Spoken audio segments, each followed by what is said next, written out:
என் அன்புக்குரிய தேவச்சனங்களே, ஆண்டவர் நாமத்திலே உங்களை அன்போடு இந்த நிகழ்ச்சிக்கு அழைக்கிறேன். உங்களுக்கு நன்றி சொல்லுகிறேன், வணக்கம் சொல்லுகிறேன். கர்த்தருடைய வார்த்தையை நாம் தியானிப்போமா? எரேமியா 32:41 நாம் எடுத்துக்கொள்வோம். அவர்களுக்கு நன்மை செய்யும்படி அவர்கள் மேல் சந்தோஷமாக இருந்து என் முழு இருதயத்தோடும் என் முழு ஆத்துமோடும் அவர்களை இந்த தேசத்திலே நிச்சயமாய் நாட்டுவேன். கர்த்தருடைய வார்த்தை, த ப்ராமிஸ் ஆஃப் காட், வாக்கு தத்தம். ஆண்டவர் சொன்னது தான்.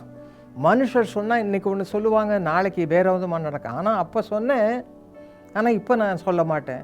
அப்போ பணம் தரேன்னு சொன்னேன், இப்போ என்னால் முடியாது. இதுதான் மனுஷனுடைய ஏமாற்றுகிற வாழ்க்கை. ஆனால் கர்த்தரோ உண்மை உள்ளவர், கர்த்தரோ உண்மை உள்ளவர். இந்த கர்த்தர் இடத்துல உங்களை இன்றைக்கு அழைக்கிறேன் பிரியமானவர்களே.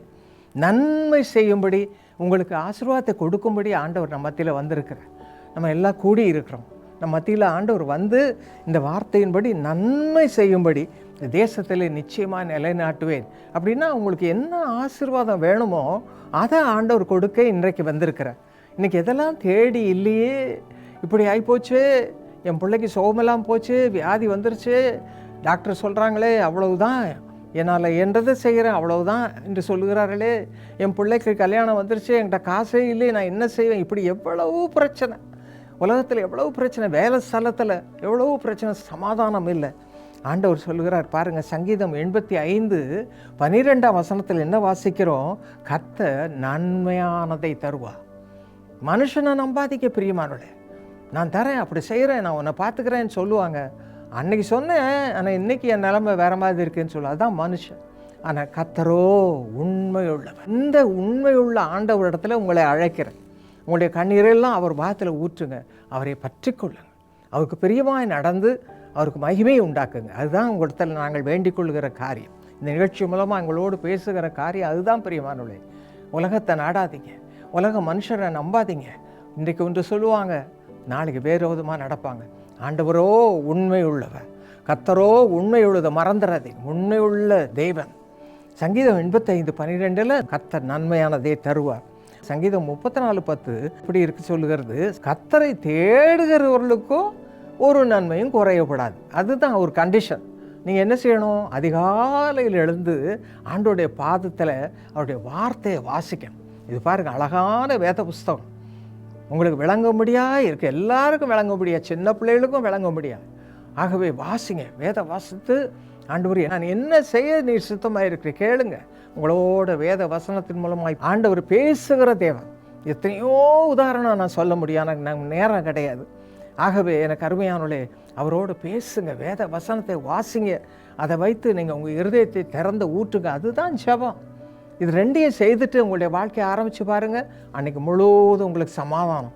கர்த்தர் நன்மையானதை உங்களுக்கு தருவார். ஏனென்றால் நீங்கள் அவரை நம்பி அவர் இடத்துல ஒப்படைத்து விட்டீங்க. அவர் உங்களுக்காக யாவற்றையும் செய்து முடிப்பார். சங்கீதம் 23 தாவீது என்ன செய்கிறார்? கர்த்தர் என் மேய்ப்பராக இருக்கிறார், ஆகவே நான் தாழ்ச்சி அடையேன்.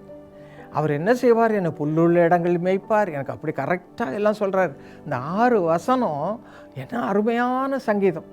அப்போ நீங்கள் என்ன செய்யணும்? அதே மாதிரி, கர்த்தாவே நீர் என் நல்ல மேய்ப்பர், நான் உம்மை பற்றி கொள்கிறேன்னு சொல்லுவீங்களா? என்னோடு சேர்ந்து நான் சொல்லுகிற காரியங்களை அப்படியே செய்யுங்க பிரியமானவர்களே. அப்போ கர்த்தர் உங்களுக்கு நிறைவான நன்மையினால் உங்களை நிரப்புவார். இன்னும் சங்கீதம் 34:6 என்ன வாசிக்கிறோம்?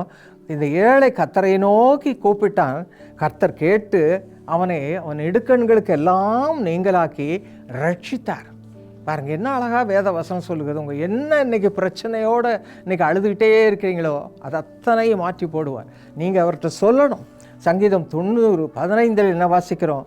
நாங்கள் துன்பத்தை கண்ட வருஷங்களுக்கு சரியாய் ஆண்டவரே எங்களை மகிழ்ச்சியாக்குப்பா. இவ்வளவு நாள் துன்பம் தான் அனுபவித்தோம், எங்களை மகிழ்ச்சியாக்கும். எனக்கு அருமையானவர்களே, காருண்யா கல்வி ஸ்தாபனத்தை கட்ட சொல்லி சகோதரர் தினகரனுக்கு ஆண்டவர் பேசினார். ஆனால் கட்டுவதற்கு பணம் கிடையாது.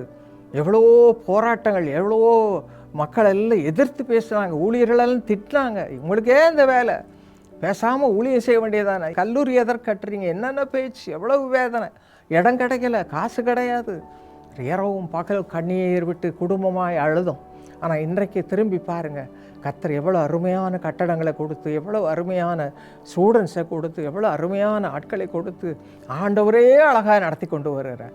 கர்த்தரை நம்பி இருக்க, கர்த்தரை தேடும் பொழுது கர்த்தர் நன்மையானதை தருவார். இப்பொழுது கூட நம்ம ஜெபிக்க போகிறோம். கர்த்தர் உங்களுக்கு வேண்டிய நன்மையெல்லாம் இப்பொழுது தருவார். நீங்களும் என்னோடு சேர்ந்தவரை பற்றிக்கொள்வீர்களா? என் அருமை தகப்பனே, கேளும் அப்பா, இந்த ஜெபத்தை கேளும். உங்களுடைய பிள்ளைகளுடைய கண்ணீரோடு வாயை திறந்து ஜெபிக்கிறாங்க. ஜெபம் பண்ணுங்க பிரியமானோட. உங்களுடைய இருதயத்தின் தேவையை சொல்லி ஜெபம் பண்ணுங்க. என்ன வேணும் கேளுங்க. கர்த்தர் இப்பொழுது இந்த மத்தியில் வந்திருக்கிறார். உங்களுடைய தேவை எல்லாம் கொடுப்பார். ஆண்டவரே, உங்களுடைய பிள்ளைகளுடைய கண்ணீரை பாரும், கதறுதலை பாரும்.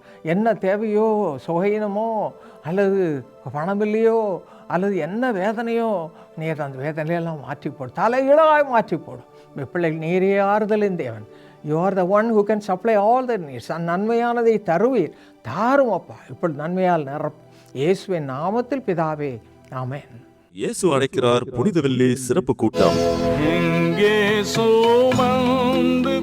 உங்கள் அன்பு சகோதரி டாக்டர் ஸ்டெல்லா தினகரன் அவர்கள் கலந்து கொண்டு தேவ செய்தி வழங்கி பிரார்த்தனை ஏறெடுக்க உள்ளார். எத்தனை பாடுகள், எத்தனை துன்பங்கள், குடும்பத்துக்குள்ளே பிரிவினை, கசப்பு, டைவர்ஸ், இன்னும் கல்யாணமாகாத நிலைமை, என்னென்ன பாரத்தோடு நீங்க வந்திருக்கிறீங்களோ, நமக்கு மீட்பை கொடுக்கத்தான் இயேசு சிலுவையில் தன்னையே அர்ப்பணித்தார்.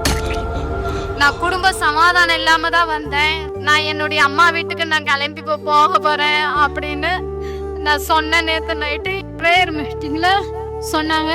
சண்டை போட்டு கொண்டிருந்த பிரிந்திருந்த குடும்பத்தை எத்தனையோ வருஷத்துக்கு ஒன்றாய் சேர்த்த ஆண்டவர் இன்று நம்ம மத்தியில இருக்கிறார். அதே மாதிரி நான் இனிமே என் கணவரை விட்டு போக மாட்டேன். கர்த்தர் என்னோட பேசினாருன்னு நான் உணர்ந்தேன். புனித வெள்ளி கதையின் முடிவு அல்ல, இது நம்பிக்கையின் ஆரம்பம்.